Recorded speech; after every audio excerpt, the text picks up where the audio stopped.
अस्सलामु अलैकुम वरहमतुल्लाहि वबरकातुहू। मोहतरम प्यारे नाज़रीन किराम, उम्मीद करता हूँ कि आप खैरियत व आफियत से होंगे। अल्लाह तबारक व तआला की ज़ात से उम्मीद है कि आप खैरियत व आफियत से होंगे। मेरे दोस्तों, आज मैं आप लोगों के लिए एक बहुत अच्छा सा मसला लेकर हाजिर आया हूँ। मेरे दोस्तों, कुछ लोग ये कहा करते हैं कि अगर आपका अकीका नहीं हुआ है, अकीका जब बच्चा पैदा होता है तो औलाद के पैदा होने की खुशी में लोग जो है अकीका कराते हैं, अकीका कराते हैं। तो मेरे दोस्तों, सबसे पहले तो आप ये जान ले कि अकीका कराना क्या है। अकीका करना ये सुन्नत है, अकीका करना सुन्नत है। और लोग ये कहते हैं कि जिसका अकीका नहीं हुआ है उसका निकाह नहीं होगा। और लोग ये भी कहा करते हैं कि अकीका जिस नाम से हुआ है उसी नाम से जो है निकाह करना पड़ेगा। अगर आपने नाम बदल कर निकाह किया तो निकाह नहीं होगा। और कुछ लोग ये भी कहा करते हैं कि जिस इमाम का अभी तक निकाह नहीं हुआ है, जिस मौलाना हजरात का अभी तक जो है निकाह नहीं हुआ है, उनकी शादी नहीं हुई है, तो यानी बगैर शादीशुदा, यानी उनकी शादी अभी हुई नहीं है, तो वो अगर किसी का निकाह पढ़ाए तो निकाह होगा या नहीं, ऐसा भी सवाल होता है। और लोग इस तरह के भी सवाल करते हैं कि जिसका नहीं हुआ है उसका अगर खुद का निकाह नहीं हुआ है तो वो दूसरे का निकाह नहीं पढ़ा सकते हैं।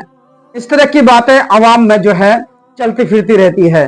तो मेरे दोस्तों, आइए आपको मैं बताने से पहले, अगर आपने अभी तक मेरे इस शाहिद अंजुम ऑफिशियल चैनल को अगर आपने अभी तक सब्सक्राइब नहीं किए हैं तो आप मेरे इस चैनल को जरूर सब्सक्राइब कर ले, वीडियो को लाइक और शेयर जरूर करें ताकि हर एक तक पहुंच जाए और सबको मालूमात हो जाए।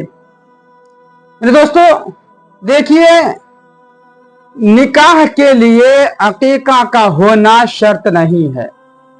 भले निकाह करना भी सुन्नत है और अकीका करना भी सुन्नत है। तो निकाह के लिए अकीका का करना ये क्या है, शर्त नहीं है।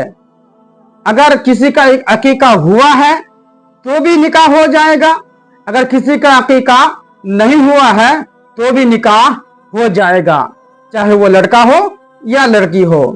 मेरे दोस्तों, अब कुछ लोग ये कहते हैं क्या जिस नाम से अकीका हुआ था, क्या उसी नाम से निकाह करना जरूरी है? मेरे दोस्तों, अगर वही नाम से निकाह करे तो बेहतर है। अगर जब वो छोटे थे तो नाम कुछ और रखे थे, या फिर कुछ प्रॉब्लम था, कुछ नाम कुछ और था और अब नाम कुछ और है, तो ये कोई जरूरी नहीं है कि आपको निकाह करने के लिए फिर से अकीका करना पड़ेगा, क्योंकि आपने जिस नाम से अकीका करे थे अब जो है उस नाम से आप निकाह नहीं कर रही हैं। तो मेरे दोस्तों, ऐसा कुछ भी नहीं है। चाहे अकीका जिस नाम से हो और निकाह चाहे जिस नाम से हो, ये कोई शर्त नहीं है। और कुछ लोग ये भी कहा करते हैं कि अगर इमाम साहब का, काजी साहब का, अगर उसका खुद का निकाह नहीं हुआ है तो वो दूसरे का निकाह नहीं पढ़ा सकते हैं। मेरे दोस्तों, ऐसा शरीयत में कोई कुछ भी नहीं है, शरीयत में ऐसा कुछ भी नहीं है। चाहे काजी साहब का निकाह हुआ हो या ना हुआ हो, वो दूसरे का निकाह बिल्कुल पढ़ा सकते हैं, इसमें कोई हर्ज नहीं है। अवाम में ये बात मशहूर हो गई है कि काजी साहब का अगर निकाह नहीं हुआ है, अगर काजी साहब की शादी नहीं हुई है तो वो दूसरे का निकाह नहीं पढ़ा सकते हैं। मेरे दोस्त, ये बिल्कुल सरासर गलत है।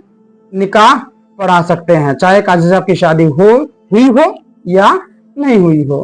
मैं उम्मीद करता हूं कि आपको सारी बातें समझ में आ गई है। अगर आपको सारी बातें समझ में आ गई है तो आप मेरे इस चैनल को जरूर सब्सक्राइब करें, वीडियो को लाइक और शेयर जरूर करें। अस्सलामु अलैकुम वरहमतुल्लाहि वबरकातुहू।